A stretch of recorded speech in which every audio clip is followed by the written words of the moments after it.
Amen. Dankie vir my slow clap, julle is awesome. Daar was al André se harde werk om hierdie video te gebou het, nou net vir niks, want julle het die video geïnterrupt. Maar dankie vir die slow clap. Dis baie lekker om saam julle te kuier vanaand en ja, asseblief ek gaan probeer so sterk preek as wat ek kan sonder om rond te beweeg. Dit voel vir my baie weird, dit voel of my hande afgekap is want ek hou daarvan beweeg en ek sit op hierdie stoel, maar die Here werk nog steeds. Amen. Ons begin vanaand met 'n powerful reeks met die oploop na Pentekost toe, Pinkster toe vir die Afrikaans. Al die pad na Ascension Day, soos Jaco Skat altyd gesê het, Assassination Day. So hy het altyd gesê Assassination Day. En daai woorde is 'n bietjie gemix. Die reeks se naam is The Familiar Stranger. Wat 'n naam. Wat beteken The Familiar Stranger? Dis iemand wat jy ken, maar nie eintlik nie. Dis iemand wat jy van weet, maar jy ken nie regtig hulle hart nie. 'n goeie voorbeeld is dalk, vir jou is dalk nie 'n goeie voorbeeld nie, maar dit maak vir my sin in my kop. Soos die huishulp by jou huis. Die vroukie wat jou huis vir jou skoonmaak en jou skottelgoed was en jy kan haar vertrou, né? Jy kan haar vertrou. You can trust her to do what she has to do. Jy weet sy is altyd daar om jou te help en lewe vir jou makliker te maak, maar jy ken haar nie regtig nie. So, jy het nog nooit regtig gesprekke gevoer met haar en interest gewys in haar. Wat ook al mag wees, is van julle is dit julle boekhouers. Jy bel net as haar taxprobleem is. SARS het hierdie vir my gedemand, jy bel jou en gou vinnig vir jou ietsie fix en cool stuff, ek weet jy kan en dan, maar jy ken nie regtig die persoon hier, dis presies dieselfde analogy met die Heilige Gees. God die Vader het ons imagine en ons bid God die Vader en Jesus is vir ons baie tangible, hy het mens geword en ons het vivid images van hom aan die kruis, maar as dit kom by die Heilige Gees, dan is al verskillende interpretasies actually van hom en van hoe ons hom perceive ensovoorts. Jy weet, van tot 'n wind en tot 'n vuur en baie mense imagine hom as 'n duif. Want dis hoe hy op Jesus kom sit. Baie mense imagine hom as net as 'n spiritual source.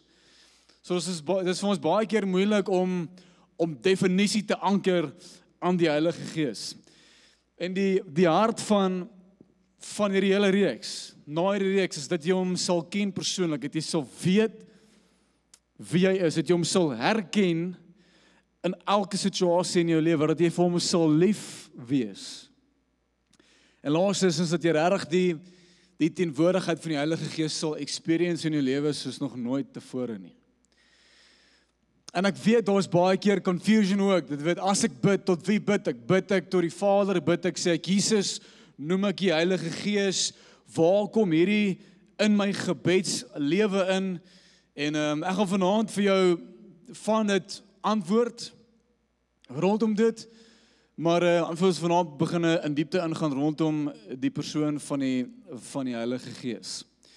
So, wat mens moet weet van die Heilige Gees is, hy het nie eers in sy verskyning op die aarde gemaak toe hy uitgestort was in Handelinge 1 en 2 nie.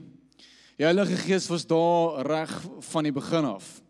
Ons gaan lees van hom binne in Genesis hoofstuk 1 en ons weet ook dat die Heilige Gees is 100% absoluut God. Hy's nie 'n lower version van nie.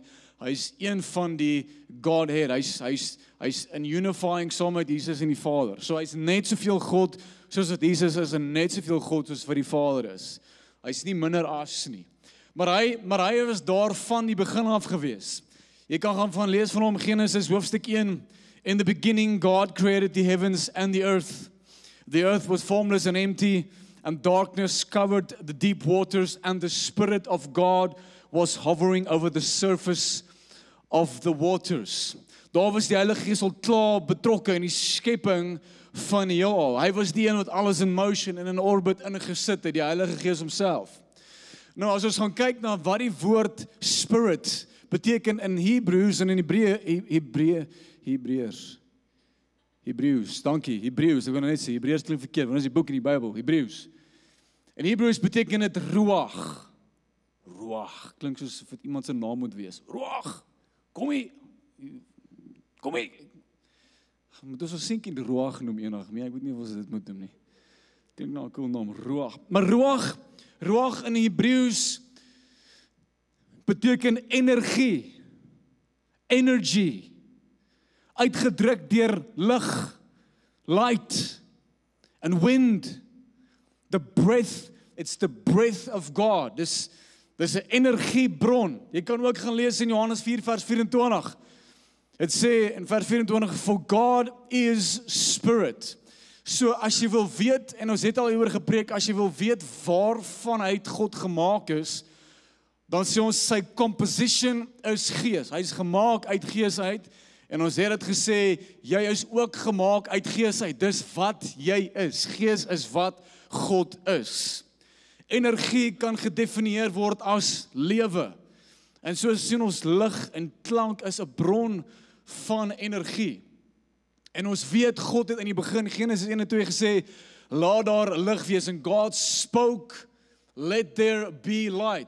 He spoke, hy het klankgolwe, vibrasies gemaak uit sy stem uit. Dis energie, en het gesê laat daar lig wees, en nog 'n vorm van energie het uit God uitgekom. En ons sien ook waar hierdie energie die effek was wat mensdom tot lewe gebring het. Waar die Heilige Gees mens tot heeltemal 'n nuutmaking gebring het in Genesis. Genesis hoofstuk 2. God breathed life into man, becoming a living being. Hy sê so, when the Lord God made the earth and the heavens, neither wild plants nor grains were growing on the earth. Dit is nogal interessant, as jy nog nooit hierdie raak gelees het nie, hier kom hy. Nog niks het gegroei op die aarde nie, geen plant, geen niks nie, hier's hoekom. For the Lord God had not yet sent rain to water the earth, and there were no people to cultivate the soil. Hoe cool is dit? Dis nogal cool. Die Here het niks laat vorm en laat groei op die aarde nie, want daar was geen mens op die aarde om te heers oor dit wat groei nie. So tot en met Adam en Eva, hulle voet op die aarde gesit het, toe laat God alles groei en laat alles tot werking inkom, want toe was daar iemand wat beheer kon vat oor die aarde. God snoei nie die bome en bewerk nie die aarde vir ons nie, hy het gewag tot ons daar is. En dan gee ons die kraagie voor, en toe in vers 6, instead springs came up from the ground and watered all the land. Then the Lord God formed the man, dus nou hy klaar die gees gemaak het, formed the man from the dust of the ground, and breathed, en hierdie is belangrik vir vanaand, and breathed the breath of life into the man's nostrils, and the man became a living person.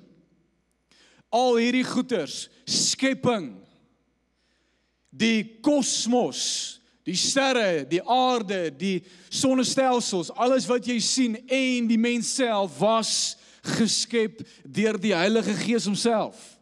So hy was al klaar deel van die prentjie reg van die begin af.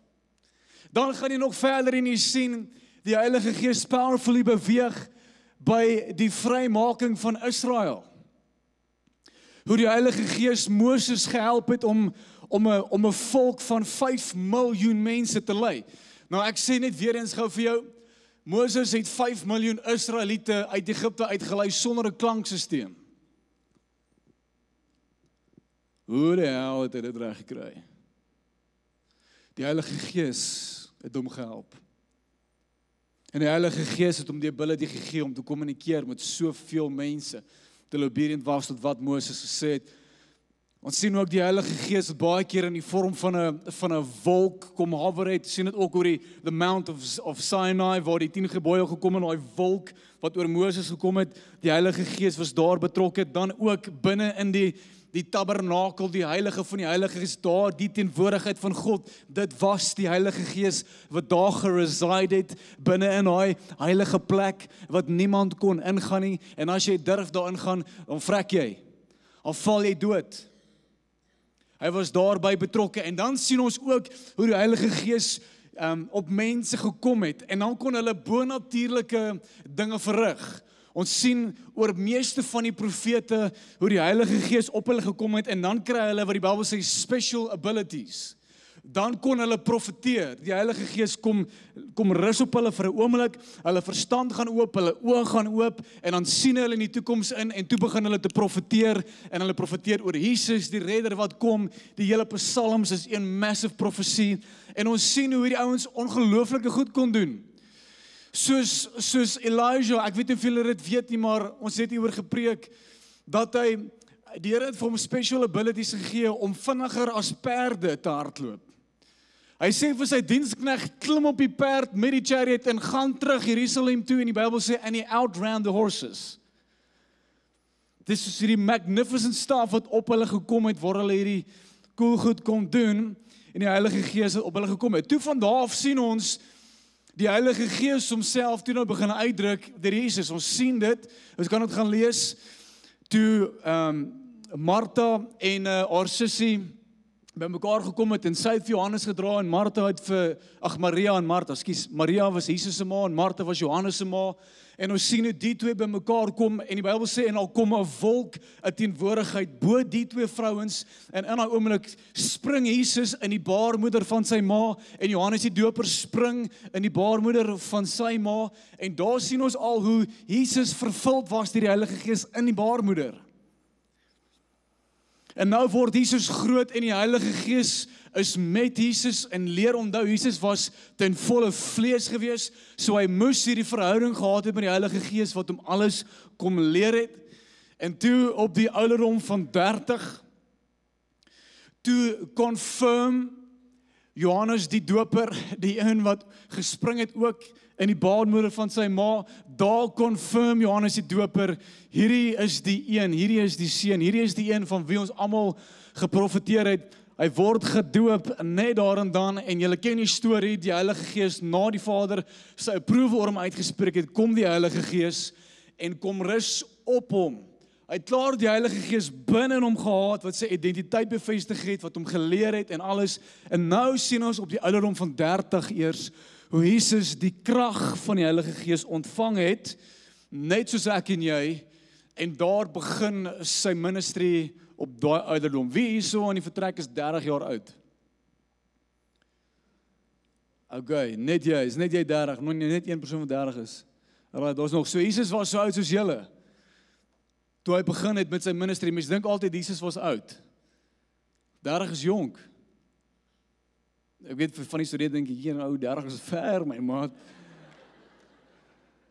En vir van julle wat 50 is, die sê, oh cute, 30.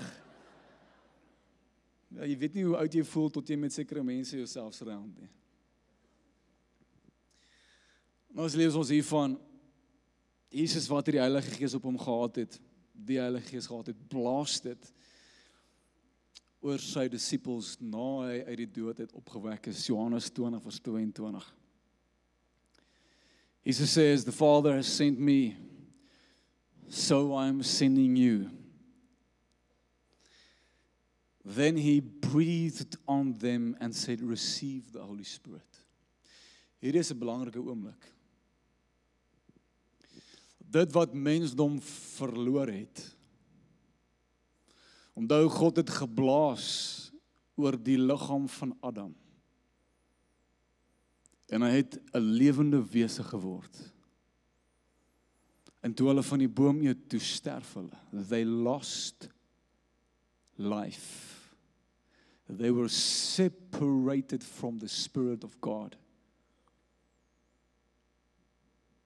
En Jesus herinner sy ma die hele tyd. Elke keer as sy ma angsbevange was, kan jy gou imagine as jy jou eie seun sien gekruisig word. Jou hart breek en elke keer reassure Jesus sy ma die hele tyd sê, ma, I am making all things new. I am making all things new. Ek weet wat ek doen. Ek weet wat ek doen.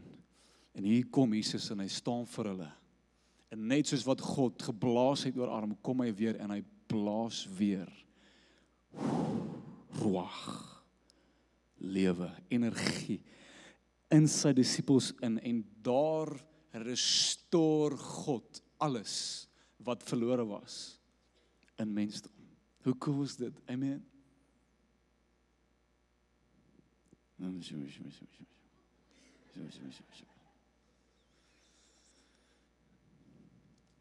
Handelinge 2. Jy hoef nie hierdie skerp skrifvers op die bord te sit nie. En Jesus sê vir 120 mense gaan wag in die upper room. Toe hulle daar wag, toe kom die Heilige Gees.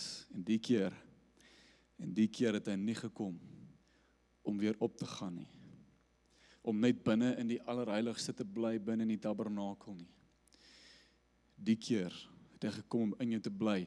Wat gebeur het op die fees van Pentekost? Pentekost is 50 dae na Pasga gewees. En wat gebeur het op Pentekost, was hulle die wet van Moses gevat en dit gelees vir die volk en gesê, onthou die wet van Moses, dit is heilig, onderhou dit.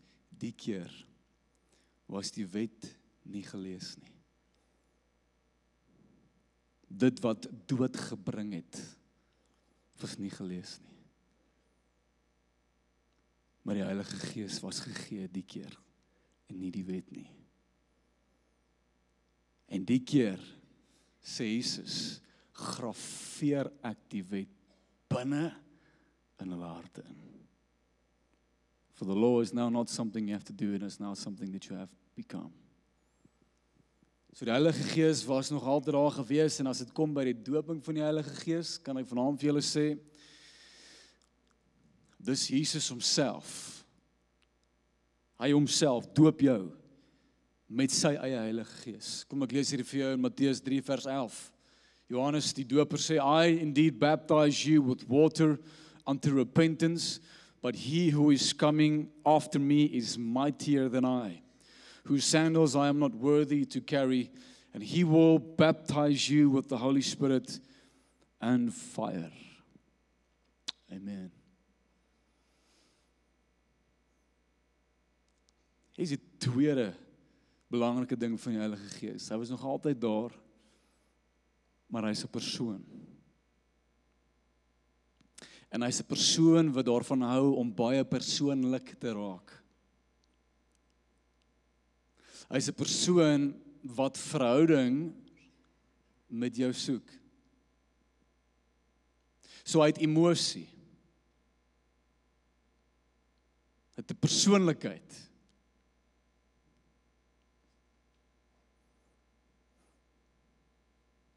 He can be grieved. He can be hurt. Hy kan bly wees. Hy kan ongelukkig raak. Hy kan frustreerd raak. Daar's duisende skrifvers wat ek nie tyd het vanaand om vir jou uit te wys nie. Maar hy het emosie. And he can feel them.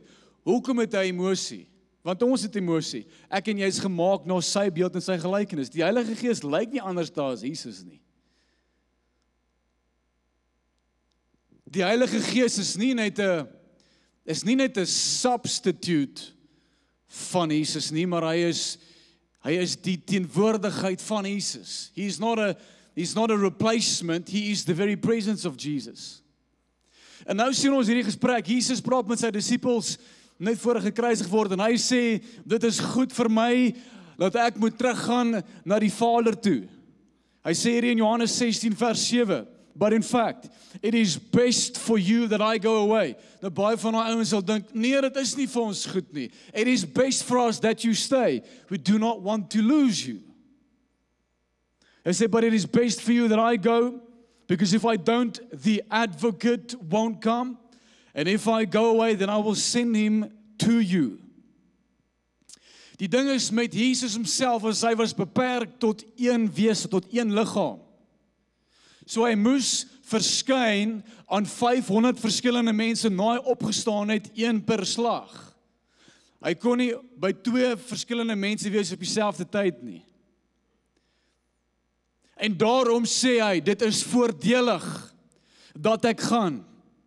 Want as ek gaan, kan ek die helper stuur en die Heilige Gees kan by julle almal wees terselfde tyd. Dat julle almal kan access hê tot hom op dieselfde tyd. Dat julle almal gelyktydig met hom kan praat en hy kan aandag gee aan julle elkeen persoonlik. En Jesus was God se teenwoordigheid tussen hulle. Maar Jesus wou nie net tussen hulle woon nie. Hy wou een met ons wees. Hy wil binne in jou wees. En die Heilige Gees is die een wat geassign was om binne in ons te kom woon, en dis hoekom hy moes gaan. Hoor gaan hierso ook Johannes 14 vers 16 tot 19. I will ask the Father and he will give you another advocate who will never leave you. Almost say never leave me. He is the Holy Spirit who leads into all truth. The world cannot receive him because it isn't looking for him and doesn't recognize him. But you know him because he lives with you and later will be in you. So die woord advocate, wil ek vir jou 'n definisie gee in die Hebreëus, is dit die woord parakletos, wat beteken to publicly support, give ideas of development and develops, shows you what to do. An advocate is the one that comes alongside you and assists you, comforts you and strengthens you. Dis wat 'n advokaat is, 'n advocate doen. En hy gaan saam met julle werk. En die rede hoekom Jesus sê another advocate is want hy is ook 'n advocate vir jou. Jesus was die eerste advocate en die Heilige Gees is die tweede advocate. Hier's hoekom ons so sê, they are the same kind. Jesus is now in heaven advocating for you to the Father. Jesus is nou in die hemel en ek weet nie of jy dit geweet het nie, maar Jesus bid vir jou. He's praying for you. And he's constantly offering his blood to the Father for you. En elke keer wanneer jy Sondag, dan present Jesus sy bloed aan die Vader en sê, that sin is forgiven. That sin has been paid for. That sin is forgiven. That sin has been paid for. Jesus is konstant besig in die hemele om vir jou te bid. He is your heavenly advocate. Maar op die aarde is die Heilige Gees jou advocate. Hoor gaan jy so Romeine 8 vers 34. It is Christ who died, and furthermore is also risen, who is at the right hand of God, who also makes intercessions for us. He is interceding for you. Selfs in die nag wanneer jy slaap, bid hy vir jou. Amen. God says, I will give you the one who never leaves you. So hy bid vir jou in die hemel en die Heilige Gees bid vir jou op die aarde. Hoor jy so Romeine 8 vers 26. And the Holy Spirit helps us in our weakness. For example, we don't know what God wants us to pray for, but the Holy Spirit prays for us. Dankie Here. Dis wanneer jy stupid voel, hè? Dis wanneer jy nie weet wat is op of af nie. Dis wanneer jy nie weet, moet ek bid vir daai besigheidsdeel of nie. Dis wanneer jy nie weet, Here, is hierdie my vrou of is dit nie my vrou nie. Of is daai my kind of nie, nee, ek nou nie dit nie. Dit moet jy weet. Die Heilige Gees is nie veronderstel om dit vir jou te interpreteer nie. Ja, jy moet weet as jou kind. En ek sê, dis hoekom mans altyd daarvan hou as mense sê, "Hey, jou kind lyk nie as jy, dankie tog." Nou weet ek is die pa. He prays for us with groanings that cannot be expressed in words. Van die tale, but the New King James say, but the Spirit himself makes intercession for us. It's beautiful. Jesus was with the disciples. And now the Holy Spirit is within his disciples. Jesus guided, guarded, taught his disciples on the earth. And then he sent his Holy Spirit to dwell in them and take over. En dan sê Jesus vir sy disippels, ek gaan vir jou hierdie advocate stuur, and he will teach you all things. He will teach you everything that I have taught you. And he will glorify me. And he will make the crucifixion real to the people who did not witness it. Die Heilige Gees is die Gees van Jesus. As jy die Heilige Gees ontmoet jy Jesus. They are the very same person. Ons kan soos vir jou sê, that the Holy Spirit is God on the earth. Jesus sit in die hemele, maar hy is op die aarde deur sy Heilige Gees. So the Holy Spirit is God on the earth, en hy vat dit wat Jesus mee begin het, en hy vat dit net verder. And he continues with these works. En die Heilige Gees lang daarvoor om te partner met jou in lewe. Om alles saam met jou te doen, om jou alles te leer van Jesus. Hy's super excited, hy kan nie wag om jou te leer van Jesus nie. And when we glorify Christ in this place, the Holy Spirit helps us to do that. Hy wil jou alles leer van jouself. He wants to show you all truth. Hy wil jou wys wat is die potensiaal wat hy binne in jou gesit het. Hy wil jou wys wat is al die gifts wat hy binne in jou gesit het. Hy verlang daarna dat jy sy stem moet ken, dat jy sy aroma moet ken, dat jy sy reuk moet ken. Hy verlang intimiteit met jou. En ons sê hierdie altyd, ek en jy is nie altyd bewus van die Heilige Gees nie, maar hy is altyd bewus van jou. Ons praat nie altyd met hom nie, maar hy praat altyd met ons. Ons aandag en ons affection is nie altyd op hom nie, maar is altyd op ons. Syne is altyd op ons. Dis 'n hartsbegeerte om jou regtig voor net te empower en te strengthen en te help. Ons vrou na die dag 'n vraag vir 'n groep mense. Het jy al God se stem gehoor? Ken jy God se stem? 90% van die mense sê, "Man, julle kan my join, dankie." 90% van die mense sê. Maar ek garandeer jou, hulle almal het al die Here se stem gehoor en hulle weet dit net nie.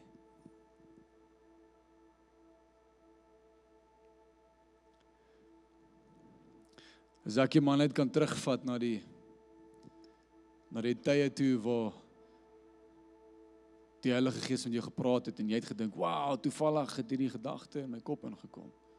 Wow, toevallig het ek hierdie mens ontmoet. Yes, ek het net by die plek ingestap en alles het net uitgewerk. Wow, ek het hierdie idee gekry. Wow, ek het net so goed gevoel aan oomblik." Hy praat soveel keer met jou daagliks en jy weet dit nie eers nie.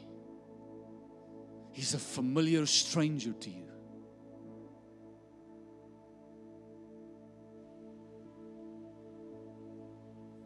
Ons hartsbegeerte vir jou in jou reeks is dat jy die Heilige Gees sal optel in elke situasie. Optel bedoelend bewus word van. In elke situasie, deur alles wat jy gaan, elke business deal wat jy deurgaan. Challenges, groot besluite wat jy moet maak. Goeie oomblikke, slegte oomblikke. Sien, hierso is die probleem met baie Christene en baie van die kerke. Hulle dink die Heilige Gees is net daar wanneer die vuur val. En die wonderwerke gebeur, laat ek opstaan vir hierdie ene. En wanneer die mense in tale begin bid. En wanneer die mense spring en jubel en juig, ja, daar is die Heilige Gees, daar is hy, dis die Heilige Gees.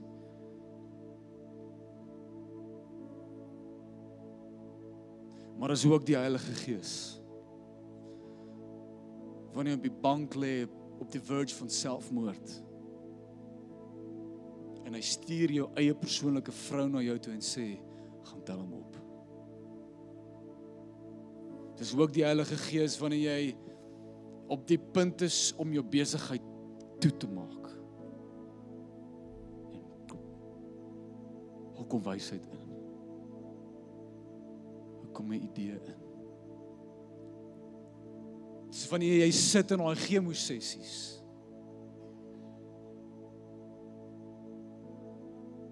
Daar is nie genesing nie. Die kanker is daar. Die Heilige Gees sê, ek is met jou. Ek is met jou. Ek is nie alleen nie. Ek dra jou. Ek gaan jou alle dinge leer. Ek gaan jou wys waar lewe gaan. Ek gaan jou dieper vat. Ek gaan jou oë oopmaak. Ek gaan jou wys dat lewe lê nie alleenlik in die liggaam alleen nie. jou alles wys.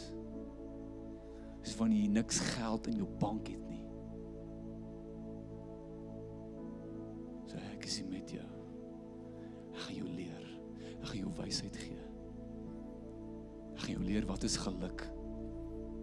Ek gaan jou leer wat is vervulling. Ken my. Hier's ek. Raak bewus vir my. Ek's groter as jou geld. Ek's groter as jou gesondheid. Ek's groter as jou mooi kar. Ek's groter as al hierdie dinge. Somstyds kom die Heilige Gees en hy verwyder al die distractions in jou lewe, sodat hy die enigste persoon oor is. Sodat jy hom finally kan leer ken. Hy wil nie net hierdie kragte force wees in jou lewe wat jy net 'n knoppie druk en sê, Here, ek kort jou, Here, ek kort jou, Here, ek kort jou nie. Hy wil deel wees van al die moeilike besluite. Verwelkom die Heilige Gees in alles. Verwelkom beteken to officially acknowledge. Ek weet nie wat se staf julle mag deurgaan in lewe nie. Een ding wat ek vir jou wel kan sê, het mag voel dat God is nie met jou nie, maar God het beloof, ek stuur my Heilige Gees vir jou en hy sal jou nooit los nie. En God doen nie niks nie. As hy jou nie gesond maak nie, is hy besig met ietsie anderste. Amen. Mense vra my, Pierre, hoe kan jy preek met so 'n voet? Die feit dat my voet nie genees is nie, beteken dit nie ek glo nie in genesing nie. Die feit dat my voet nie gesond is nie, beteken dit nie ek kan nie vir iemand anders te bid nie. Die Here is besig met ietsie anderste by my as by daai persoon. Hoekom as daai ou bid vir finansiële increase, kry hy dit net so, maar as die ene vir dit bid, dan kry hy dit nie. Hey, die Heilige Gees is besig daar ook. He's busy teaching him. En as jy nie verstaan nou, hoekom wonderwerke nie gebeur nie, raak bewus van hom. He's busy with something.